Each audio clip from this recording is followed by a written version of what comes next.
Ah, yes.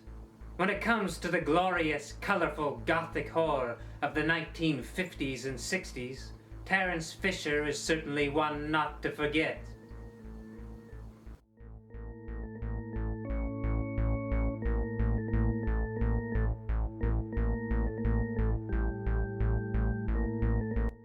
With films like the 1958 Horror of Dracula, the first in-colour Dracula film ever made, and The Curse of Frankenstein, and a series of other Frankenstein films, and one of my personal favourites, The Devil Rides Out. Terence Fisher was born in the UK on the 23rd of February 1904 and died on the 18th of June 1980 at the age of 76. With a more explicit type of horror with a touch of sexuality, his films brought something that was a bit less popular in films of that generation, and the glorious Technicolor visuals to accompany these horrific tales gave it the extra touch horror did not have. Apparently, Terence left school at the age of 16 and served in the Merchant Navy.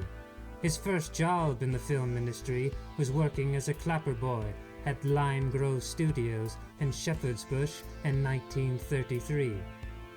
Fisher did his first work as an assistant editor in 1934 at Gainsborough Pictures. His first film as director was a film called A Song for Tomorrow in 1948. Because they saw him as being reliable, Hammer Productions asked him to direct The Curse of Frankenstein in 1957, which was their first color horror film. Hammer had eventually gained more success when Fisher directed his second Gothic film, Dracula, also known as Horror of Dracula, in 1958, putting a whole new take on the Bram Stoker story. These films made the actors Peter Cushing and Christopher Lee stars of their time. The two actors did many projects together and remained friends throughout their lives, Peter dying in 1994 and Christopher in 2015. For most of his directing career, Terence Fisher kept working for the most part within the horror genre.